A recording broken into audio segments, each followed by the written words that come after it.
Ya, sikap dan sifat hidup orang yang merasa hidupnya tidak beruntung itu ya lemas, enggak mau apa-apa, aku ini orang yang sial terus. Nah, hidupku itu hoki, hidupku itu untung. Karena hidupku untung, maka aku akan menyongsong hari-hari yang penuh keberuntungan ini dengan memperjuangkan menjadi yang terbaik.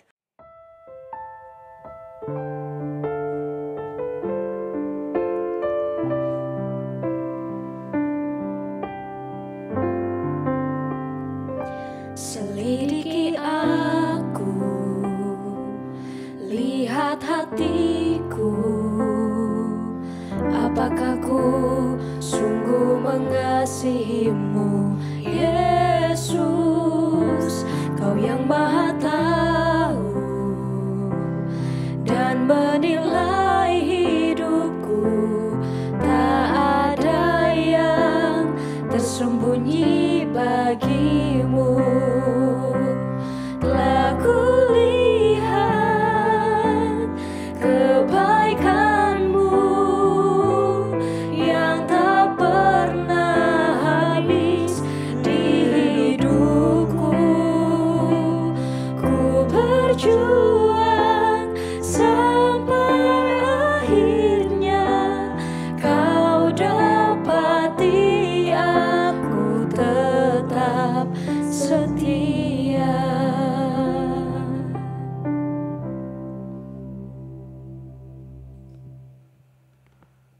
Sahabat Morning Grace yang dikasihi Tuhan Yesus, kita bersyukur hari ini merayakan kasih Allah, Allah yang senantiasa setia dalam kehidupan, dan Allah yang mengajak kita untuk menjadi orang-orang yang bertekun dan setia mengikut Dia.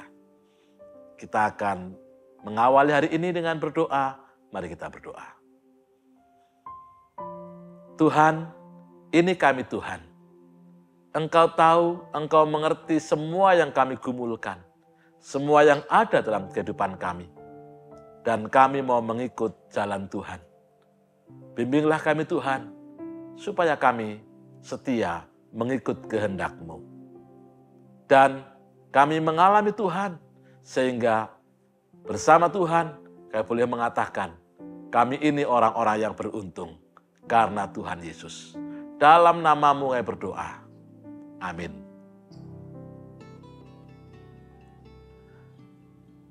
Satu Samuel pasal 7 ayat 12 akan kita renungkan dan saya akan membacakan buat kita semua. Kemudian Samuel mengambil sebuah batu dan mendirikannya antara Mispa dan Yesana.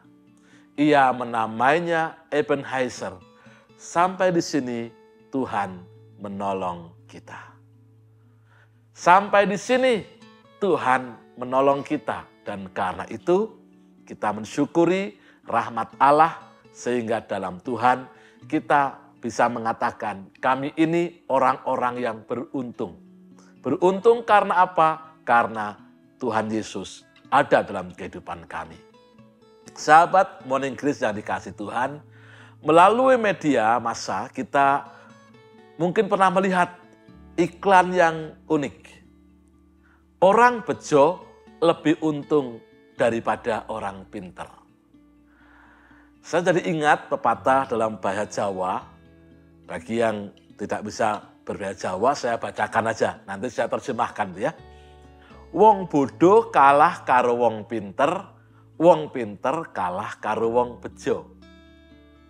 Artinya begini, orang yang bodoh itu kalah dengan orang yang pandai. Namun orang yang pandai kalah dari orang yang beruntung. Jika dipahami dalam arti yang sempit, seolah-olah di sini kita menemukan bahwa orang yang bejo atau orang yang beruntung itu sekadar orang yang mendapat berkah seperti pepatah mendapat runtuhan durian yang runtuh. Tiba-tiba langsung bejo, langsung beruntung begitu saja. Namun ternyata sebetulnya tidak begitu. Bahwa orang itu bejo atau orang itu beruntung, itu sebuah rahmat dari sebuah perjuangan. Tidak ada yang datang secara kebetulan. Jadi kita harus ingat rumus ini. Dalam kehidupan ini tidak ada yang kebetulan tanpa ada yang mendasari. Maka untuk menjadi beruntung sebenarnya ada rentetan peristiwa di belakangnya. Atau agar kita beruntung, menjalani kehidupan kita sebetulnya ada begitu banyak cara supaya menjadi orang yang beruntung. Ada dua buah buku yang ditulis oleh dua orang berbeda. Ini dua guru besar. Yang pertama namanya Richard Wiseman yang menulis buku The Luck Factor. Dan orang yang namanya Max Ganter, keduanya meneliti tentang orang-orang yang merasa hidupnya beruntung. Dan ada kesimpulan dari dua buku ini. Keberuntungan itu sebetulnya hal atau kejadian yang menyenangkan yang membuat hidup manusia diubah merasa lebih baik. Dan mereka menemukan dalam penelitiannya bahwa ternyata antara orang yang beruntung dan tidak beruntung itu memiliki pola dan sikap hidup yang berbeda. Jadi pola dan sikap hidup manusia itu akan mempengaruhi apa yang terjadi setelah itu. Dan diteliti oleh mereka berdua bahwa orang yang beruntung itu sebetulnya orang-orang yang hidupnya sehari-hari itu lebih ramah pada orang lain, lebih rajin mengerjakan tugas-tugasnya, lebih percaya diri, selalu berpikir positif, sabar, tidak takut akan risiko, dan suka bekerja keras. Itulah kombinasi-kombinasi yang terjadi dalam kehidupan orang-orang yang beruntung. Melalui kombinasi sifat dan sikap hidup itulah orang cenderung gampang beruntung dan merasa hidup kini beruntung. Nah tadi kebalikannya kalau orang yang tidak beruntung itu kan perasaannya selalu dituntun oleh pemahaman aku ini orang yang gagal, aku orang yang beruntung, aku bukan siapa-siapa, bukan apa-apa. Terus dalam bahasa Jawa itu nyakukruk gitu loh. Nyakukruk itu apa ya? Itu ya apa ya? Lemes gitu ya. Merasa lelah gitu. Ya, sikap dan sifat hidup orang yang merasa hidupnya tidak beruntung itu ya lemas. Enggak mau apa-apa, aku ini orang yang sial terus. Nah, itu tertanam dalam diri kita dan menjadi mempola dalam kehidupan kita. Kalau ada orang namanya Pierre Bourdieu menyebut itu menjadi heksis. Heksis itu adalah pikiran kebiasaan kita yang mempola dalam tubuh kita. Nah, untung, bejo, hoki, itu adalah rahmat Allah atas perjuangan manusia. Allah saja yang membuat orang menikmati hidup beruntung, hidup yang bejo itu. Dan orang yang merasa itu akan menyambut uluran tangan Allah dengan kerja keras, dengan sikap positif, dengan ramah, dengan rajin, dengan tekun, dan sebagainya. Dan itulah yang dialami oleh umat Allah.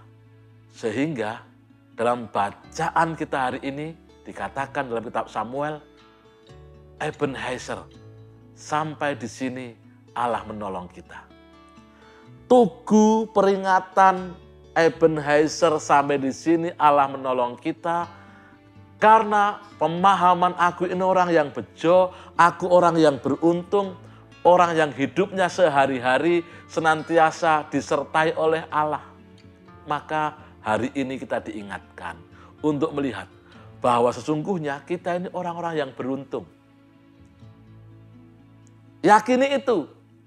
Hidupku itu hoki, hidupku itu untung. Karena hidupku untung maka aku akan menyongsong hari-hari yang penuh keberuntungan ini dengan memperjuangkan menjadi yang terbaik. Seperti apa? Seperti Samuel yang mengajak bangsanya untuk membuat tugu peringatan. Sampai di sini Tuhan menolong kita. Maka hari ini pun kita diajak untuk membangun tugu-tugu peringatan kehidupan yang telah kita alami, kita rasakan karena Allah menolong kita. Dan percayalah, hoki keberuntungan itu kita alami karena kita bersama Tuhan. Tuhan sumber keberuntungan beserta kita. Mari kita berdoa. Terima kasih Tuhan, karena Engkau sumber keberuntungan beserta dengan kami. Kami menyongsong setiap keberuntungan yang telah Tuhan nyatakan dan akan Tuhan nyatakan dalam hari-hari kehidupan kami. Dan kami ingin terus merayakan bersama Allah, bersama-sama dengan semua orang. Karena kami percaya Allah menolong kami. Terima kasih Tuhan, kami akan menjalani hari-hari, minggu-minggu, bulan-bulan di tahun ini dengan mengandalkan Tuhan, Sang sumber keberuntungan kami. Dengan kerja keras, dengan penuh sukacita, dengan ketekunan, dengan sabar, dengan kehidupan seperti yang telah Tuhan ajarkan pada kami. Ini kami Tuhan, Engkau tahu semua yang kami lakukan, maka kami percayakan hidup kami kepada Tuhan Yesus, sumber keberuntungan kami. Padamu kami berdoa. Amin.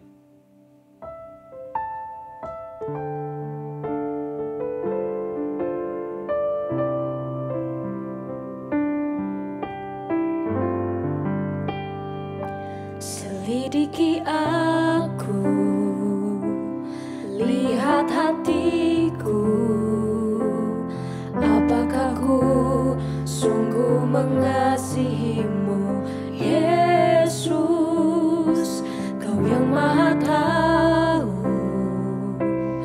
dan menilai hidupku, tak ada yang tersembunyi bagimu. Telah kulihat kebaikan-Mu yang tak pernah habis di hidupku. Ku berjuang